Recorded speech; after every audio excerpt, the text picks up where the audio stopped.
¿Alguna vez te has preguntado quién eres cuando nadie te necesita? Esa pregunta, Ricardo Molina nunca se la había hecho. A sus 45 años, su vida era un torbellino de favores, soluciones y llamadas de emergencia. Él era el ancla de todos, el amigo al que llamabas a medianoche, el hermano que siempre tenía un plan. Su identidad estaba tejida con los hilos de las necesidades ajenas. Su valor se medía en problemas resueltos y en hombros sobre los que otros podían llorar. Ser necesitado era su combustible, su razón de ser. Pero, ¿qué pasa cuando el motor se detiene? Todo comenzó un martes. Un martes cualquiera, o eso parecía. Ricardo despertó con el sol colándose por la ventana, pero sin el habitual zumbido de su teléfono en la mesita de noche. Extraño. Normalmente, para esa hora ya tendría 3 mensajes de su hermana pidiendo consejo, un recordatorio de su socio sobre una reunión urgente y, probablemente, una llamada perdida de su madre. Pero hoy, nada. La pantalla permanecía oscura, un espejo negro que solo reflejaba el techo de su habitación. Se levantó, se preparó un café y esperó. El silencio de la casa era casi palpable. Se sentó en la cocina, con el teléfono a su lado, como un soldado esperando órdenes que nunca llegan. Las horas pasaban. Las 9, las 10, las 11. Revisó la conexión a Internet. Funcionaba. ¿Se habría caído la red celular? No. La señal estaba al máximo. Hizo una llamada de prueba a un servicio automático. Funcionó perfectamente. El problema no era el teléfono. El problema era el silencio. Al principio, una extraña sensación de libertad lo invadió.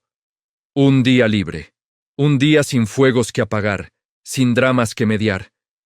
Podría leer ese libro que lleva meses en su mesita, o salir a caminar sin rumbo fijo. Por primera vez en años, el día le pertenecía solo a él. Decidió disfrutarlo. Salió, caminó por el parque, observó a la gente, se tomó un helado. Se sintió como un turista en su propia vida, un espectador de un mundo que seguía girando perfectamente sin su intervención. Y eso, al principio, fue refrescante.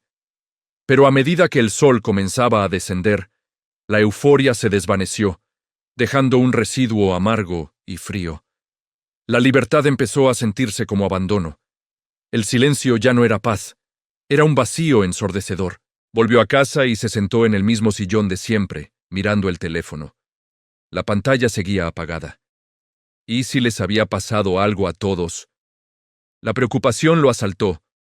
Llamó a su hermana. El teléfono sonó un par de veces y ella contestó, con voz alegre. «Hola, Ricardo, ¿qué tal todo?» Él, desconcertado, solo atinó a preguntar si estaba bien. «Claro que sí. Hoy resolví lo del banco yo sola. Me siento súper orgullosa». Colgaron. Ricardo se quedó helado. Ella no lo había necesitado. Llamó a su socio. «Ricardo, qué bueno que llamas. Oye, lo de la reunión de mañana lo pospuse yo mismo. Aprendí a usar la nueva plataforma y ya reorganicé todo. Nos ahorramos un montón de tiempo». De nuevo, esa punzada. Él no había sido necesario. Uno por uno, fue contactando a su círculo cercano. Todos estaban bien. Más que bien, parecían extrañamente autosuficientes. Su madre había aprendido a pedir su supermercado en línea. Su amigo había arreglado la fuga de agua viendo un tutorial. El universo parecía haber conspirado para darle a todos la independencia que él nunca les había permitido tener, o quizás la que él nunca se había permitido ver. La noche cayó, y con ella una sensación de inutilidad que nunca había experimentado. Se miró al espejo y no reconoció al hombre que le devolvía la mirada. Si no era el salvador, el solucionador, el pilar, entonces, ¿quién era? Su vida entera había sido una reacción a las necesidades de otros.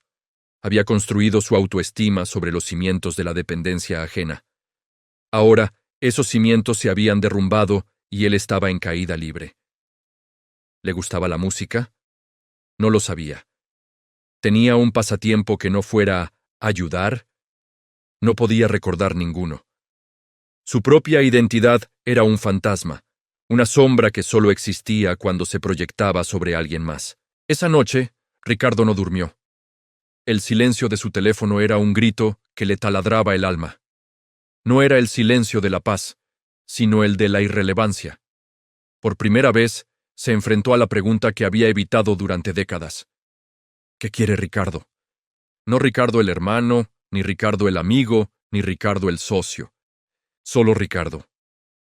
Y la respuesta fue un silencio aún más profundo que el de su teléfono. No lo sabía. A la mañana siguiente, el teléfono seguía en silencio. Pero algo había cambiado. El pánico de la noche anterior había dado paso a una extraña calma, una especie de resignación. Se dio cuenta de que había vivido como un personaje secundario en la vida de todos, incluido en la suya propia, siempre corriendo a escena cuando otro personaje lo necesitaba, pero sin un guión propio. El día en que nadie lo necesitó no fue una maldición, fue un regalo terrible y doloroso. Fue la oportunidad de empezar a escribir su propia historia. Se levantó, se preparó un café y en lugar de mirar el teléfono, miró por la ventana. El mundo seguía ahí, y él seguía en él. Pero por primera vez, no se preguntó qué necesitaban los demás de él, sino qué necesitaba él de sí mismo. El camino sería largo y difícil. Tendría que aprender a conocerse, a gustarse, a validarse sin el aplauso de los demás. Tendría que construir una identidad desde cero. Pero mientras el sol de la mañana iluminaba su rostro, Ricardo sintió, por primera vez, no la libertad del abandono, sino la verdadera libertad de empezar a ser, simplemente, él mismo. La historia de Ricardo nos recuerda que ayudar a los demás es noble, pero nunca debe ser a costa de nuestra propia identidad. A veces, el silencio más aterrador es el que nos obliga a escucharnos a nosotros mismos. Si te has sentido así, perdido en las necesidades de otros, recuerda que nunca es tarde para preguntarte, ¿quién soy yo cuando nadie me necesita? Y empezar a descubrirlo. Gracias por acompañarnos en esta reflexión. Si esta historia te ha tocado, no olvides darle a like y suscribirte para más contenido que te haga pensar. Hasta la próxima.